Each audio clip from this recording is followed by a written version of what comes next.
When Dirk Blocker's father unexpectedly passed away in 1972, he was only 14 years old. He suppressed his emotions for 53 years. Fans can't believe what they're hearing as Dan Blocker's son, now 67, speaks. The Brooklyn Nine-Nine star discusses how their family life was impacted by Bonanza's celebrity. Everywhere they went, there was a crowd of fans. The moments of childhood that were lost. The reality of his own acting profession. His remarks reveal a side of Haas Cartwright's reserved son that no one anticipated. On December 10, 1928, Dan Blocker was born in DeKalb, Texas. Nor did he come in silence. At birth, he weighed 14 pounds. He was so large that he broke a Bowie County record. Months later, his name was even misspelled on his birth certificate. The doctor wrote Bobby Dawn instead of Bobby Dan Davis Blocker. Mary, his mother, undoubtedly had one of the most agonizing births in the history of the town. Furthermore, Shaq, his father, was unaware that this enormous infant would grow up to be a behemoth on American television. That birth was remembered. For years, locals discussed how, until recently, no one else had broken the 14-pound mark. The family relocated to O'Donnell, a tiny rural community in West Texas, when Dan was 6 years old. They were in mourning. Virginia, Dan's older sister, had passed away at the age of 11 from pneumonia only a year prior. Dan was 5 years old at the time.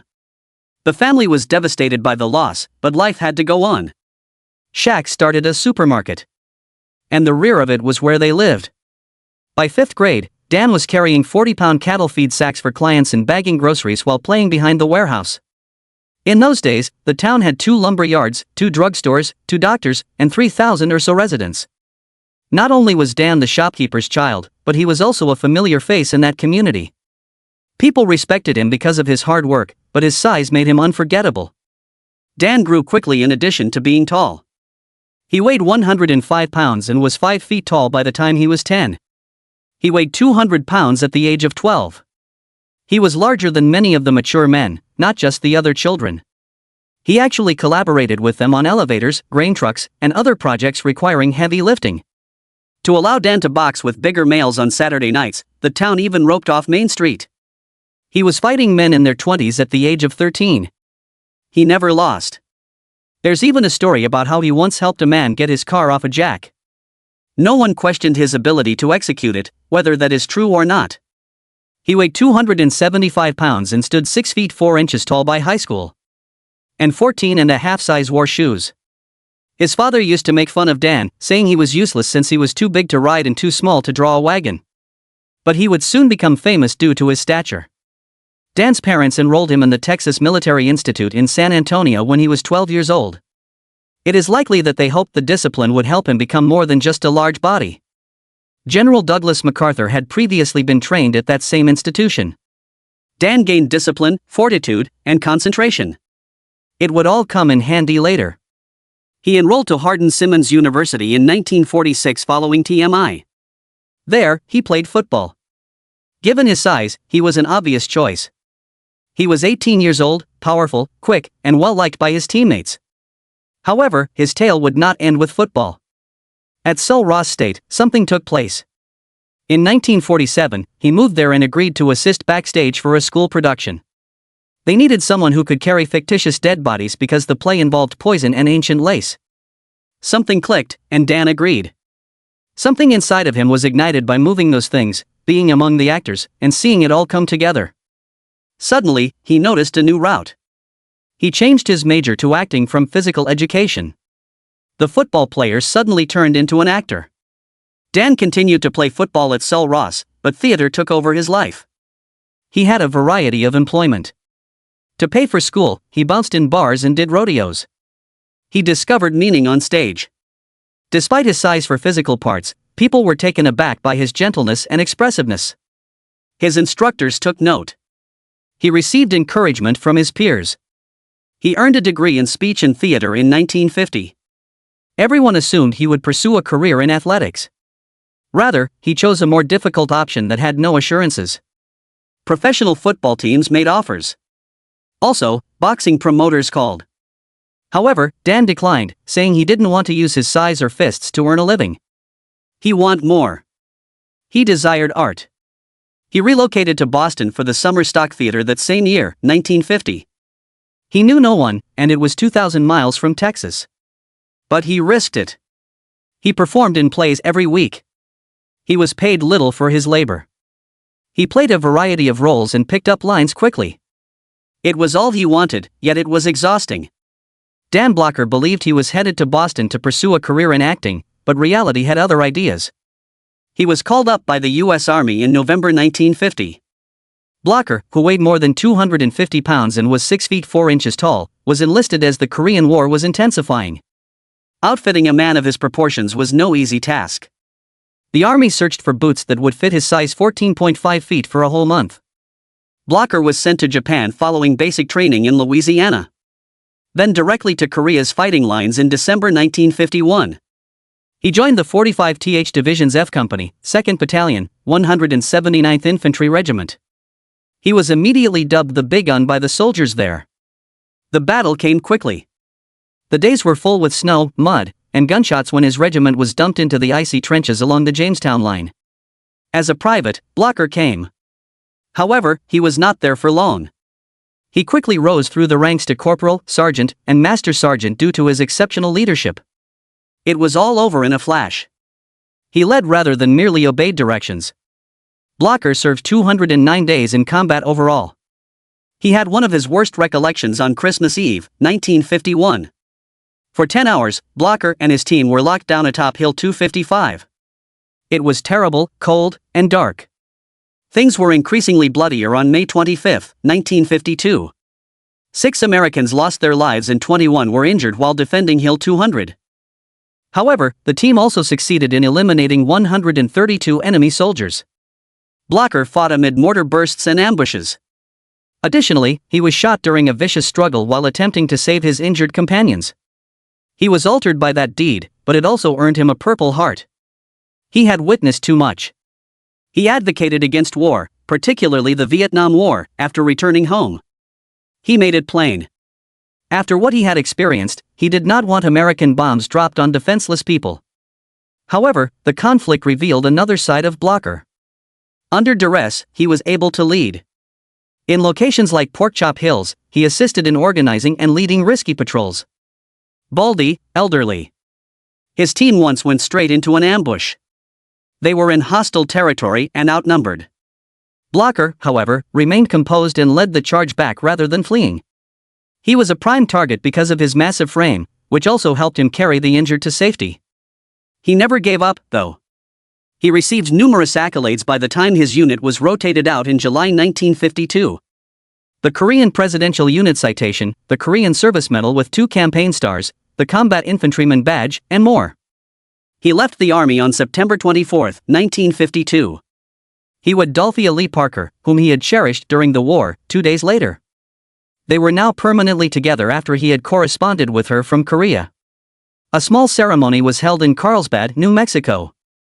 Blocker returned to Sul Ross State Teachers College that following week.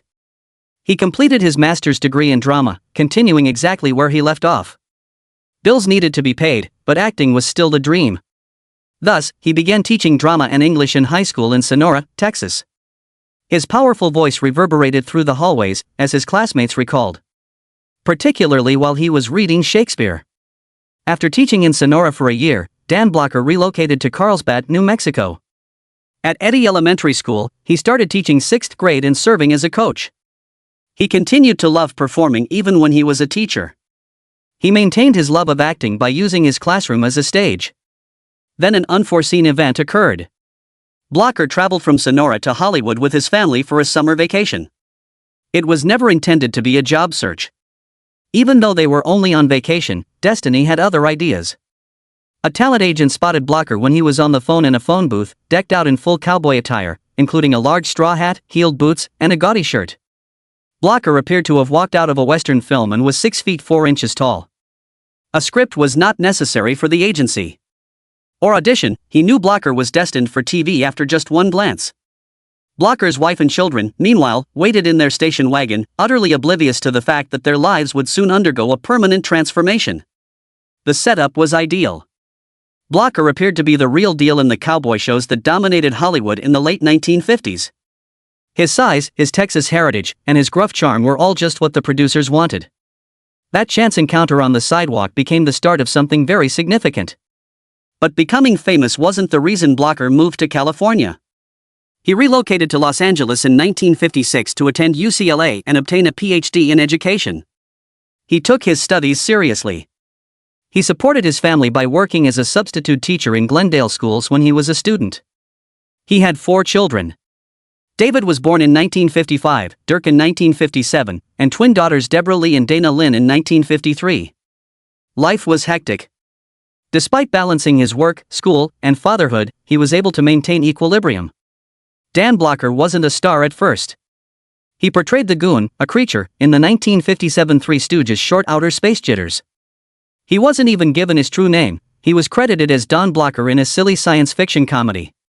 He weighed more than 300 pounds, stood 6 feet 4, and was fully costumed as an alien. Despite being only 17 minutes long and having been filmed in 2 days, the film demonstrated how early Blocker was at attracting attention with his physique, even in a ridiculous Stooges spoof. He appeared as a bartender in The Sheriff of Cochise the year prior, in 1956. It was his first time on TV. He never stayed in one role for very long.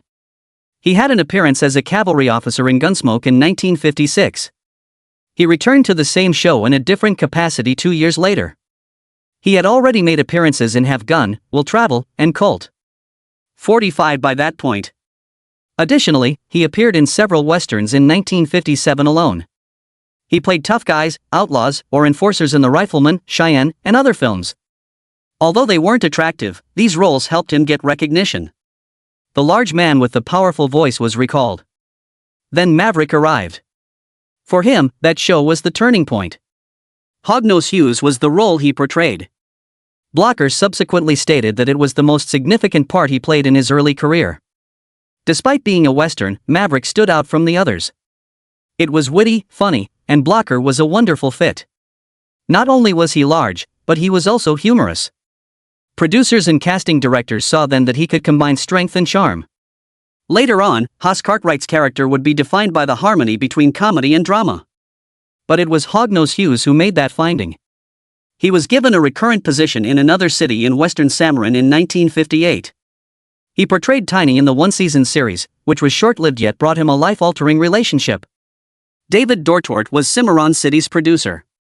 He recalled Blocker from previous roles, such as a role as a blacksmith and, in a different episode, a cattleman in The Restless Gun. What Dortort observed pleased him. He knew exactly who he wanted when he began working on a new program about a family of ranchers in the American West. The majority of the characters in Bonanza were unknown to the show's creators when they began development in 1959. However, one thing was evident. Dan Blocker was the intended audience for Hoss Cartwright.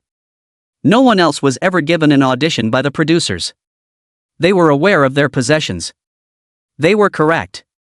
The show got off to a sluggish start. Ranked 45 in the rankings. However, Blocker's performance made a difference. The show gradually rose in the charts. It was the most watched program on American television a few years later. Hoss wasn't originally intended to be a serious figure.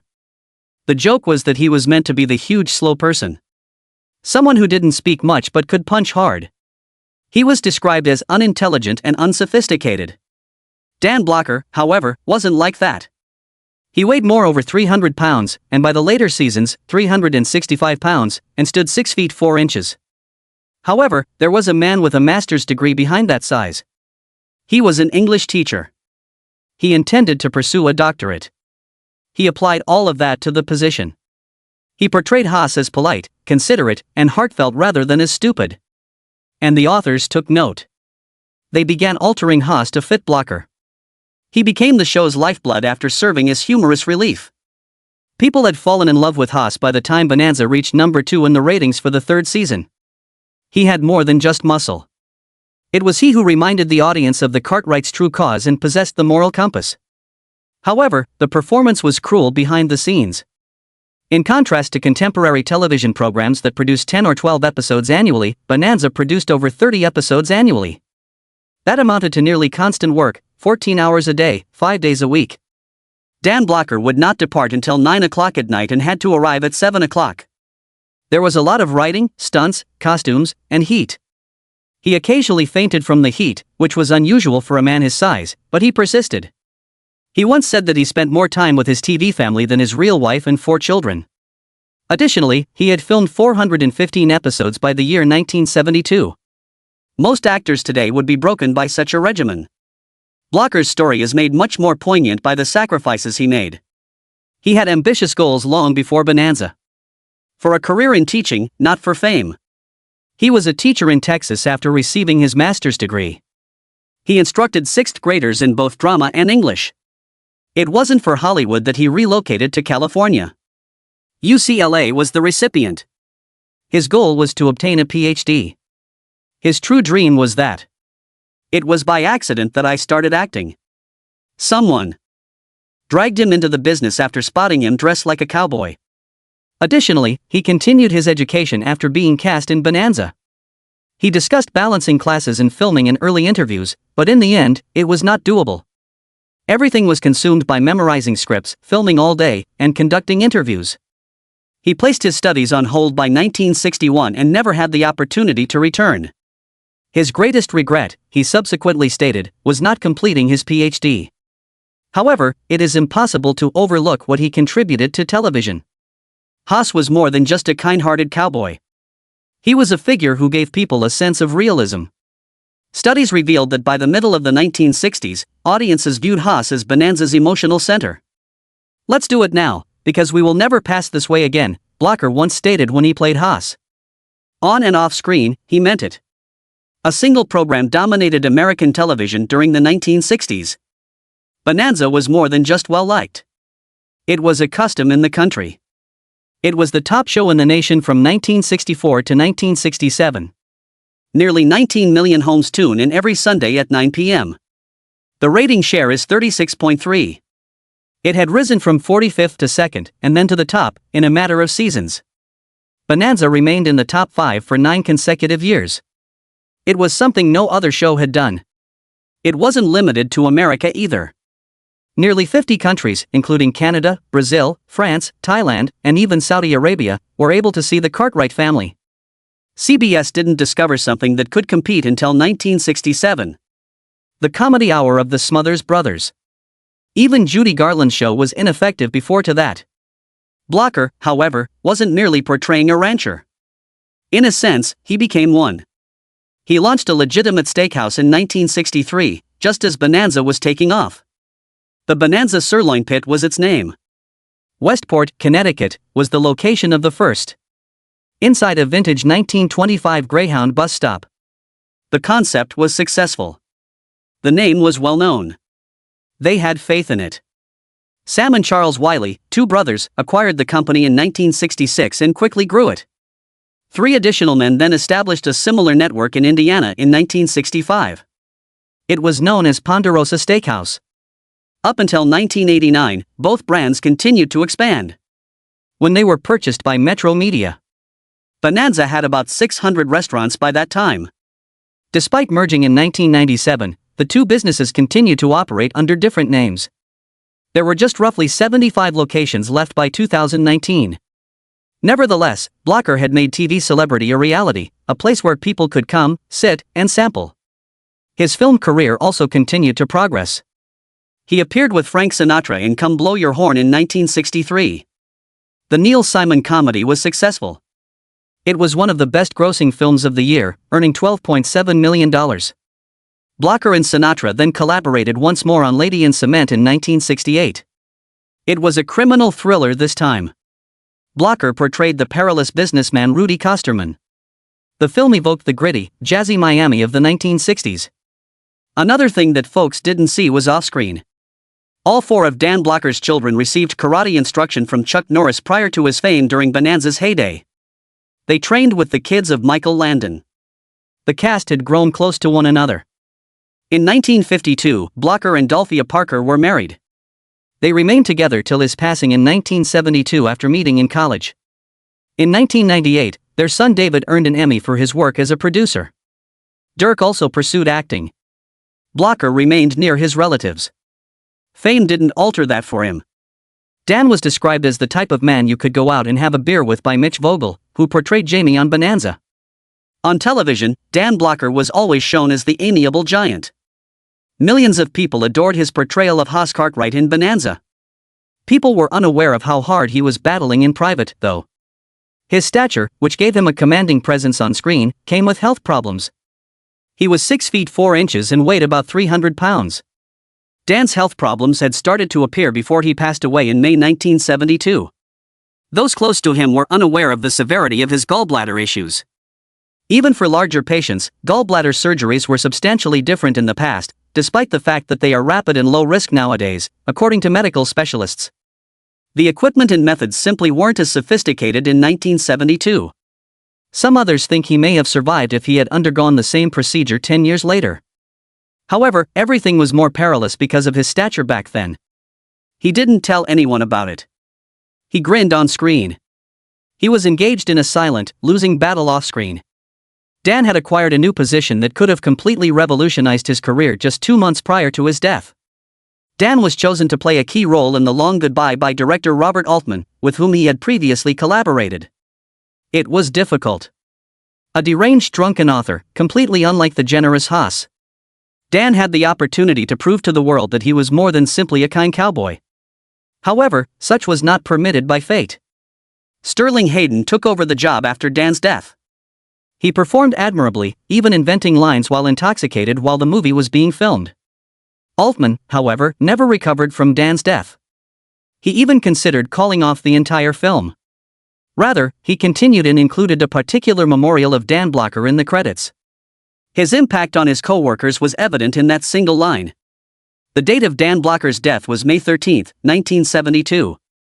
It began as a straightforward procedure, a standard gallbladder operation. However, things quickly went wrong. Dan experienced a pulmonary embolism, a blood clot in his lungs, following the procedure. He was unable to breathe. Nurses hurried across the corridors. There was a code blue. Despite the best efforts of the doctors, his heart stopped beating around 4:10 a.m. He was only 43. His passing was devastating. Fans were taken aback. Within hours, news reports were circulated throughout the nation. People were incredulous. 2 sons, David and Dirk, and twin girls, Deborah and Dana, were the only offspring left to his wife, Dolphia. She had to deal with the media frenzy as well. 3 days later, thousands of people attended his burial, including strangers, friends, and co-stars who had all loved Haas.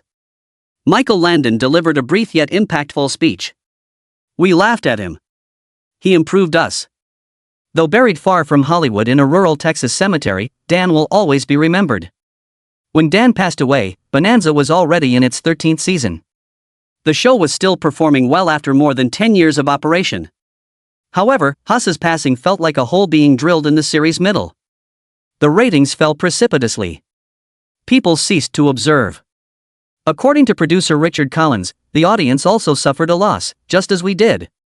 Season 14's premiere received high ratings, but only because viewers were interested. The audience thereafter fell by about 40%. NBC attributed the decline in part to the show's move to Tuesday evenings. However, the reality was more straightforward. Haas was missed by the fans.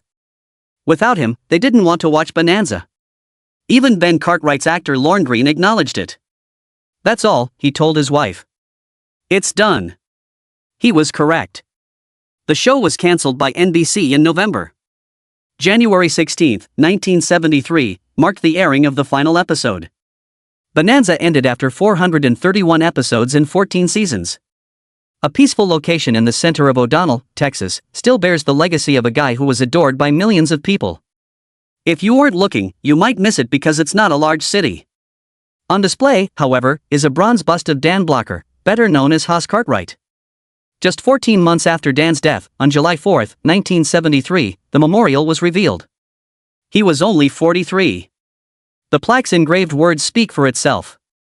Haas Cartwright will live because of movies. However, the world rarely gets to keep a Dan Blocker. The statue is situated on what was once a vacant area. It used to be next to the general store owned by his father, Shaq Blocker. As a child, Dan, then known as Bobby Dan, used to assist out there. The O'Donnell Heritage Museum is located in the former bank building across the street. It still has the same appearance as in 1925. A whole room on the second floor is devoted to Dan's life. Every item details his journey. From his birth, he weighed an incredible 14 pounds, making him the largest newborn ever recorded in Bowie County, to his ascent to become one of America's most adored TV personalities. Additionally, a huge mural of him is painted across the side of a barn as a proud memory as you enter O'Donnell on Highway 87. A kind giant was nurtured in this town. On July 31, 1957, Dennis Dirkblocker, his son, was born in Los Angeles. When he first entered the entertainment industry, he was only a young boy. He and his father starred in an automobile commercial. Just 7 years old. Then everything was different. At the age of 14, Dirk lost his father, yet he persisted. He was already performing on television 2 years later. At the age of 16, he made his debut on Marcus Welby, MD, in 1974. He was cast in a regular role on Baba Black Sheep by the age of 19. From 1976 to 1978, he portrayed First Lieutenant Jerry Bragg. Dirk's career developed subtly after it. In addition to legendary series like MASH and The X-Files, he starred in Poltergeist in 1982 and Starman in 1984. He even played a reporter in the Bonanza follow-up movies Bonanza: The Return and Bonanza: Under Attack. But it was much later that he got his big break. He became Detective Hitchcock on Brooklyn Nine-Nine at the age of 56. Through 2021, he appeared in 147 episodes. He became well known to a whole new generation as a talented comedy performer in his own right, rather than as Haas's son. Dirk, now 66, has begun to talk about what it was actually like to be Dan Blocker's son growing up. He recalls how his father's notoriety followed them around. In public, fans would swarm them. Dirk wanted something different from that kind of attention. He never sought notoriety. He took a more subdued route, acting as a character, playing supporting parts, and avoiding the limelight. However, he never left his father's shadow, even as he moved away from the spotlight. A mixture of pressure and pride was always present. In addition to honoring Dan's name, he wanted to demonstrate his independence. In addition to recalling the man who tucked him in at night, he has talked about the peculiar sensation of watching his father on television. Watching the world love someone you miss every day is not something that many people grow up with. And everything changed when Dan passed away unexpectedly in 1972. Dirk was just in his teens. He was deeply affected by the loss, which shaped who he was. Dirk was mainly influenced by the principles his father upheld. Dan Blocker was a good, modest man in addition to being a TV personality. It was more about his kindness than his acting that the others on site discussed. He didn't behave like a celebrity. He pretended to be a wonderful guy who just so happened to be on television. Dirk absorbed that honesty. He witnessed his father maintaining his groundedness while portraying one of the most well-known characters on television and striking a balance between celebrity and family.